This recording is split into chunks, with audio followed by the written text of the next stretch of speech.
안녕하십니까. 머니올라 시작합니다. 반도체 업황이 개선되는 조짐을 보이고 있습니다만 주가는 기대만큼은 오르지 못하고 있습니다. 4분기 투자 전략은 어떻게 세워야 할까요? 전문가와 함께 살펴보겠습니다. 노근창 현대차증권 센터장님 모셨습니다. 어서 오십시오. 안녕하십니까.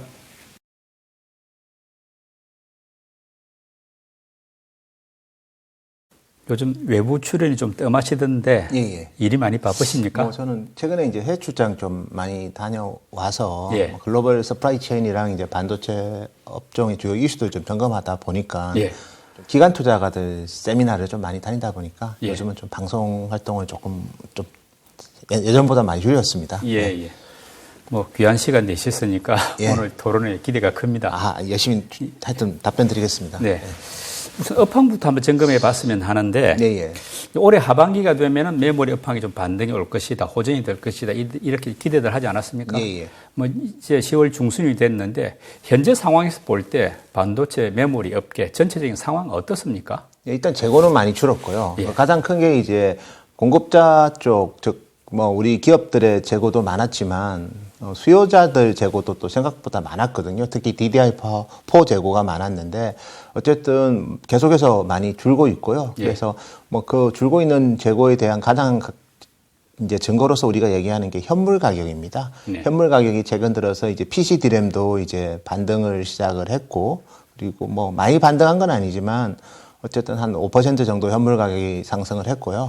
그 다음에 이제 뭐 모바일 디램은 이제 주로 고정 가격 계약을 하는데 LPDDR. 현물이 올라야 고정 가격도 오르겠죠. 모바일 디램 같은 경우에도 보면 한 5% 정도 고정 가격이 올랐고, DDR5만 그렇고요. PC 같은 경우에도 이제 DDR5 고정 가격은 이제 7월부터 상승을 했거든요. 그래서 PC하고 모바일은 이제 DDR5 제품 가격이 이제 7월부터 상승을 했고, PC 이제 DDR4의 현물 가격도 또 최근에 또 반등을 하고 있기 때문에 전체적으로 이제 수요가 나쁨에도 불구하고 가격이 반등한다는 거는 고객사들의 재고가 상당히 건전한 수준까지 이제 하락했다 이렇게 볼 수 있고요. 이제 물론 이제 서버가 제일 중요하긴 한데 서버 같은 경우에도 이제 DDR4가 이제 9월부터 가격 하락을 멈추었습니다.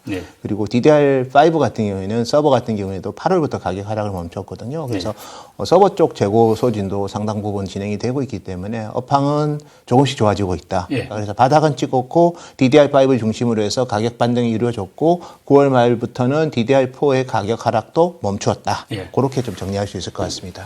뭐 각 분야별로 다 정리를 한 셈인데 우리 나눠 보면 이제 모바일이 있고 PC가 있고 서버가 있고 요즘은 또 차량용 메모리까지 이렇게 한 4개를 본다면은 어디가 제일 낮고 어디가 아직 좀 천천히 가고 있는지 그렇게 구분이 할 수 있겠습니까? 사실은 제일 좋은 거는 전장하고 AI 서버고요. 이쪽은 뭐 AI 서버는 HBM 같은 경우에는 우리 기업들이 주도하고 있고, 그래서 이 부분은 이제 실적 개선에 가장 크게 기여를 하고 있고, 전장 같은 경우에는 전체 업황은 좋지만 메모리 반도체를 아직은 많이 쓰지는 않습니다. 자동차가 뭐 디램을 상당히 높은 용량을 쓰지는 않다 보니까 그쪽 수요는 좋지만 수요에 기여하는 거는 아직까지는 좀 제한적이고요. 낮으니까요. 제일 나쁜 거는 역시 뭐 사실 PC하고 스마트폰 우위를 따지기 힘들 정도로 둘 다 나쁩니다. 그렇지만 더 나쁜 거를 찾는다면 PC가 좀 더 나쁜 것 같고요. 스마트폰 같은 경우에는 업황은 좋지는 않지만 신제품들이 좀 나왔고요. 대표적으로 아이폰 15이 또 출시가 되었고, 그렇기 때문에 전반적으로 스마트폰 PC는 뭐 올해만 나쁘지는 않을 것 같고 좀 구조적으로 계속해서 저성장 아니면 마이너스 성장하는 국면이 뭐 향후에도 반복되지 않을까 그렇게 예상하고 있습니다. 최근 이제 관심은 AI용 HBM3 이 부분인데 SK 하이닉스는 뭐 잘 대체해가지고 가고 있는 반면에 삼성은 좀 소식이 별로 잘 안 들리는 것 같더라고요. 어떻습니까? 지금 삼성도 엔비디아, 뭐 AMD 이런 데 좀 공급을 잘 할 수 있을 것 같습니까? 사실은 약간 하이닉스가 많이 잘했던 거는 분명한 것 같고요. 특히 HBM3에서 엔비디아에 독점적으로 일단 공급을 하면서 하이닉스가 좋은 성과를 보인 건 분명하지만 삼성도 또 엔비디아의 기존 제품들은 HBM2E 같은 거는 뭐 공급을 하고 있는 것으로 저희가 추측하고 있고요. 그리고 제일 중요한 거는 이제 지금 수요가 뜨고 있는 HBM3에 삼성이 이제 공급을 하느냐 안 하느냐 가지고 아직도 이견이 많습니다. 근데 저희가 상식적으로 파악을 한 바로는 뭐 HBM3도 삼성은 엔비디아에 이제 본격적으로 4분기 후반부터는 공급이 될 것 같고요. 예. 그리고 뭐 또 HBM3가 엔비디아만 있는 건 아니고요. 네. 다양한 수요처들이 좀 계속 나타나고 있는데 예. 대표적으로 뭐 AMD도 되게 중요한 뭐 거래선이 되겠지만 그 FPGA라고 해서 약간은 뭐 고급 반도체가 있거든요. 그쪽도 HBM3를 2024년부터는 많이 탑재할 것 같아요. 대표적으로 브로드컴, 과거에 아바고가 인수한 브로드컴, 그 다음에 이제 AMD가 인수한 자일링스, 네. 이런 기업들, 또 인텔도 말테라라는 기업을 또 FPGA 회사를 인수했는데, 어쨌든 FPGA 회사들이 내년에 HBM3를 많이 탑재할 것 같고, 그래서 수요가 전반적으로 확장된다는 게 제일 중요할 것 같고요. 네. 여기에 이제 빅테크 기업들도 이제 자체적으로 NPU를 많이 개발합니다. 그래서 HBM의 수요가 전반적으로 확대되고 있기 때문에 삼성전자는 이제 그런 거래선도 되게 기회가 많이 될 것 같고, 그래서 HBM 캐파를 많이 증설하고 있고요. 그리고 이제 결국 시장에서 삼성전자가 HBM의 3에 있어서 뭔가 문제가 있어서 좀 더 비거덕된다는 얘기가 있는데, 저희가 파악하기로는 뭐 그런 식으로 뭐 이상한 징후는 실질적으로는 별로 없는 것 같고요. 그래서 HBM3도 아마 스케줄대로 공급을 할 것 같고, 그리고 더 중요한 건 엔비디아 입장에서 삼성전자는 되게 향후에는 더 중요한 거래선이 될 것 같아요. 왜냐하면 HBM3에서 멈추지 않고 2025년, 6년에는 HBM4가 나오거든요. HBM4 같은 경우에는 보통 이제 HBM이 이제 D램을 쌓는 건데, 근데 향후에는 이제 그 파운드리 공정에서 만들 겁니다. 핀팻, 뭐 7나노 이렇게 만들 건데, 그렇게 되면 이제 HBM4에서는 삼성의 입지가 훨씬 더 좋아지고, 또 하이브리드 본딩이라고 해서 지금은 HBM3에 보면 마이크로 범프를 가지고 이렇게 HBM끼리 붙이거든요.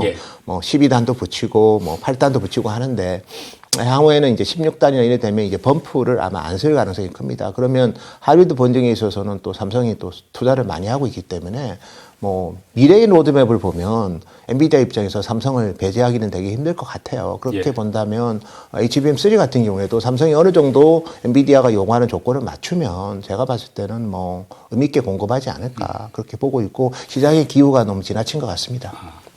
지금 마이크론도 HBM 시장에 이제 본격적으로 뛰어들겠다 참전을 선언한 셈인데, 이렇게 되면 지금 우리 뭐는 SK 하이닉스하고 삼성전자가 거의 독점하던 이 HBM 시장이 좀 경쟁이 심화되면서 뭐 가격 면이라든지 이런 쪽에서 조금 문제가 생기는 거 아닌가 생각도 드는데 어떨까요?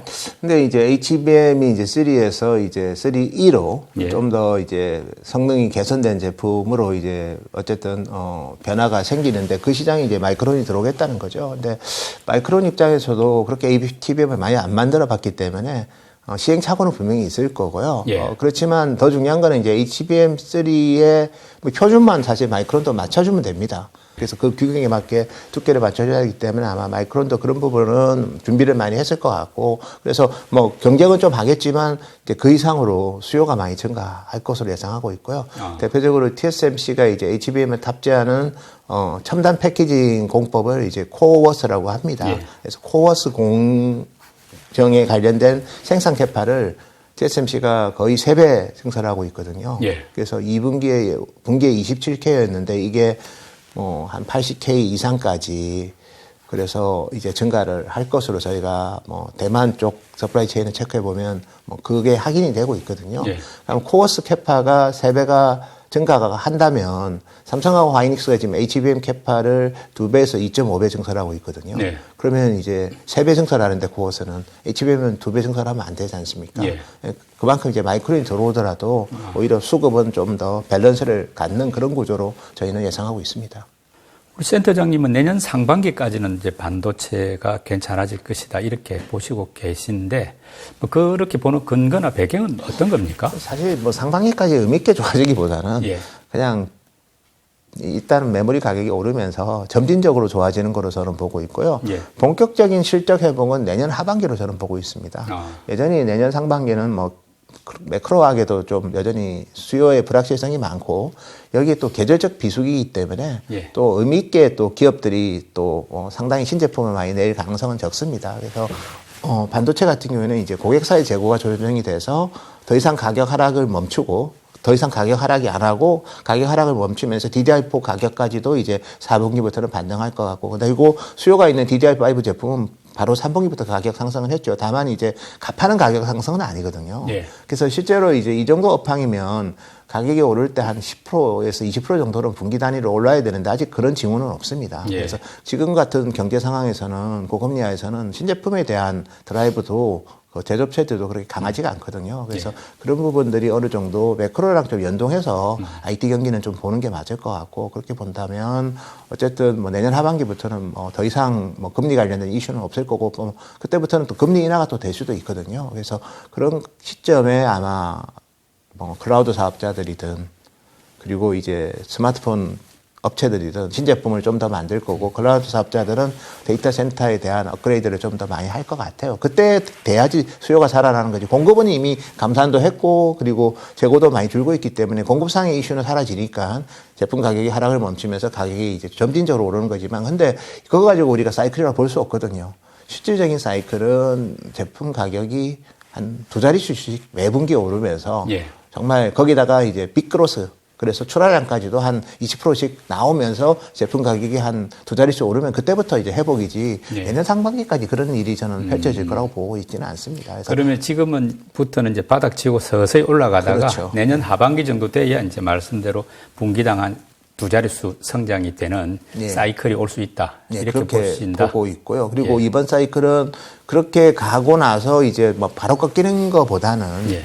그래서 뭐 하이닉스랑 마이크론이 또 설비 투자를 올해 한 50% 정도 줄였기 때문에 요즘에 이제 반도체 공장이 실제로 램프업 되는데 거의 뭐 2년 가까이 걸리거든요. 그래서 올해 설비 투자를 50% 가까이 줄였다는 거는 25년에 공급난을 좀 겪을 가능성이 상당히 있을 것 같아요. 그래서 예. 내년 하반기에 두 자릿수 가격 상승 이후에 네. 25년 사이클도 또 좀 더 그런 분위기에 이어지면서 이번 회복 사이클은 뭐 한 1년 반 이상은 그 정도의 좀 강세 사이클이 내년 하반기부터 전개되지 않을까. 지금은 이제 그런 가능성을 타지는 않은 단계고요. 그런 차원에서 가격 하락이 멈췄다는 건 되게 반가운 거고 DDR5를 중심으로 해서 또 가격 상승이 조금씩 있는 것도 되게 뭐 저희가 봤을 때는 긍정적인 거고 여기에 이제 AI 관련된 HBM이 계속해서 나쁜 수요에서도 그쪽만은 그래도 수요를 견인하고 있기 때문에 그런 면에서 HBM 비중이 높은 한국 기업들은 최소한 D램에서는 아마 조기 흑자 전환을 빠르면 3분기부터 하지 않을까 예. 그렇게 조심스럽게 예측하고 있습니다.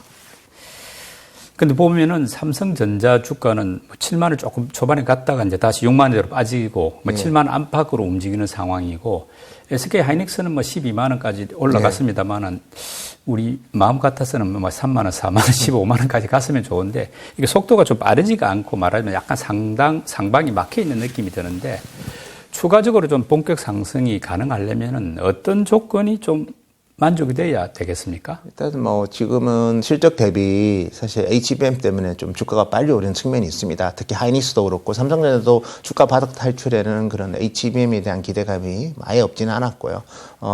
다만 이제 지금은 사실 HBM 좋은 거는 이제 주가가 어느 정도는 반영을 하고 있는 거고 더 좋을 건가는 이제 내년 가봐야 될 것 같고 여기서는 이제 어느 정도는 이제 실적이 좋아져야죠. 그래서 흑자 전환을 일단 반도체 사업부가 좀 하는 게 필요할 것 같아요. 그래서 저희가 봤을 때는 낸드 업황이 빨리 좀 더 이상 나빠지지 않고 낸드 가격이 오르는 정도에서 끝나는 게 아니라 전체적으로 하여튼 적자폭이 대거 줄면서 예. 반도체 사업부가 좀 의미 있게 흑자 전환하는 게 1차적일 것 같고요. 그렇지만 뭐 전체적인 산업의 현재 상황을 보면 낸드가 뭐 엄청난 턴어라운드가 나올 것 같지는 않아요. 그래서 오히려 두 번째는 이제 D램 가격이 D램 쪽에서 수요가 좀 좋아져서 예. 일반적인 그런 컴퓨팅 서버 이런 쪽이 수요가 좋아져서 빅테크들이 이제 다시 이제 데이터 센터 투자를 재개하면서 컴퓨팅 서버 수요가 좋아지면서 D램 가격이 아까 제가 언급한 것처럼 두 자릿수 상승하는 가치성이 보이면 주가는 좀 더 레벨업 될 것 같아요.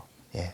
그래서 D램 가격이 일단 좋아지고 낸드는 이제 더 이상 나빠지는 거에서 조금 벗어나는 그런 게 저는 확인된다면 주가는 오를 건데 다만 HBM으로 어느 정도 오른 측면이 있기 때문에 그 정도 가지고도 주가가 탄력적으로 오를 것 같지는 않고요. 그냥 우상향하는 거를 조금 더 지탱해 주는 정도라고 저는 예상하고 있습니다. 10만 전자 기대가 이제 채워지려면은 삼성 같은 경우는 이제 파운드리가 좀 예. 성과를 내야 된다고 하는데 지금 삼성전자 파운드리 상황 어떻습니까? 최근에 뭐 엑시노스 2400도 뭐 탑재한다 이렇게 예. 해가지고 관심을 끌었는데요. 예. 그래서 사실 엑시노스는 이제 LSI라고 좀 봐야 되고요. 그래서 예. 설계 비즈니스인 거고, 파운드리는 이제 그 제품을 생산도 하겠지만, 꼭 엑시노스 말고, 예. 오히려 더 다른 고객이 더 중요합니다. 삼성 파운드리는 뭐 내부 고객보다도 오히려 예. 콜컴이랑 엔비디아 같은 그런 내부 고객이 과거처럼 의미있게 컴백하는 게 저는 더 중요할 것 같고요. 다만 이제 파운드리 업황은 TSMC마저도 예. 올해 매출액이 10% 정도 감소할 것 같아요. 그래서 글로벌하게 디램하고 낸드보다는 상대적으로 좋긴 합니다. 왜냐하면 디램 낸드는 올해 진짜 시장 규모가 한 40% 줄거든요. 예. 근데 파운드리는 한 14% 정도 줄 것 같아요. 그래서 시장 수요가 15% 가까이 주는데 삼성 파운드리가 좋을 수는 없겠죠. 예. 그래서 삼성 파운드리도 올해는 좀 되게 인고의 시간이지 않을까 예. 그렇게 보고 있습니다. 그러면 뭐 내년이라도 이제 미래 전망은 어떻습니까? 삼성 파운드리.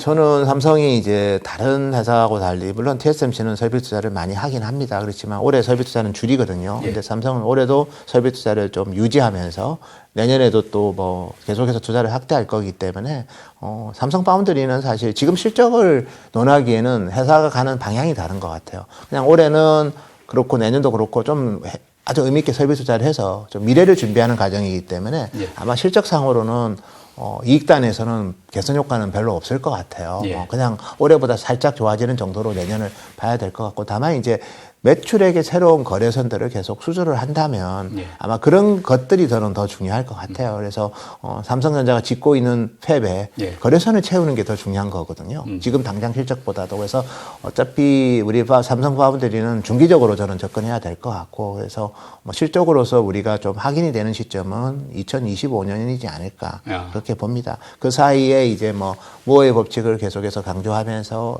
뭐 3나노, 2나노 뭐 이런 선행 제품을 계속해서 개발하면서 또 새로운 거래선을 추가하고, 그리고 뭐 턴키처럼 예. 그냥 무어의 법칙 말고 어드밴스드 패키징에 초점을 맞추는 그런 쪽에서 경쟁을 높여서 또 신규 고객들을 확대한다면, 그걸 통해서 이제 미래의 수주가 확인이 된다면 오히려 실적 대비 주가를 빨리 반영해서 아마 삼성전자가 뭐 10만 전자가 언제 갈지 저도 잘 모르겠지만 그것이 가능하려면 파운드리에서 삼성이 의미 있는 성과를 내야 되는데, 그 가시성은 뭐 저희가 봤을 때 내년부터는 좀 더 확인되지 않을까 그렇게 보고 있습니다. 최근에 삼성은 지금 차량용 반도체에 많이 좀 힘을 기울이는 것 같은데 그쪽에서도 성과가 좀 나옵니까? 많은 성과가 나오고 있고요. 특히 차량용 로직 반도체 쪽에서는 뭐 거래선 추가가 상당히 많이 진행이 되고 있고, 뭐 저희도 뭐 구체적으로 뭐 삼성이 또 의미 있게 밝히지는 않지만 그쪽 거래선들과 뭐 계약을 맺었다는 그런 언론 보도들이 조금씩 나오고 있죠. 그래서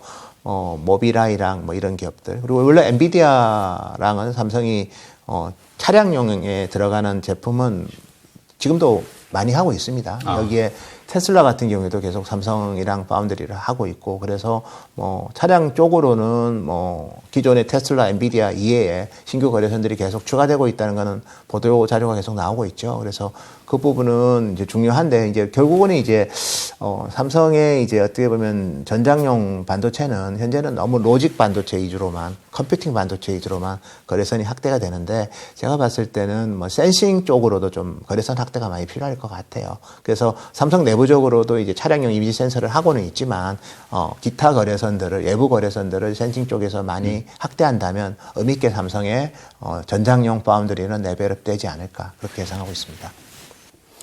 미국 10년물 국채 금리가 뭐 4.7%대 상당히 높은데, 이렇게 시장 금리가 높은 상황에서 반도체 투자 비중, 우리 투자자 입장에서 많이 높여도 가능할까요? 괜찮을까요? 예. 그래서 저는 이제 반도체가 결과적으로 보면 항상 경기를 선행하지 않습니까? 예. 반도체 투자는 항상 미래의 방향성을 보고 어떻게 보면 전체적으로 투자를 할 때 성과가 있기 때문에 그 금리가 이제 뭐 내년 연말까지 계속 유지되지는 않을 거거든요. 예. 저는 매크로 환경에서는 그래도 반도체 투자가 제일 좋을 것 같아요. 매크로가 불안하면 뭐 좋을 게 없죠. 어떤 예. 업종이든. 근데 반도체는 일단 공급을 줄였다. 네. 두 번째는 고객사의 재고가 줄었다. 세 번째는 고대역 디램이라는 또 새로운 수요처가 예. 그 저변을 확대하고 있기 때문에 반도체 투자는 지금의 매크로 환경하에서는 제일 방향성과 가치성이 보이는 투자가 되지 않을까 그렇게 봅니다. 다만 아직은 실적이 좀 부진하기 때문에 공격적인 추격 매수보다는 저점 분할 매수 전략이 좀 더 유효하지 않을까 그렇게 예상하고 있습니다.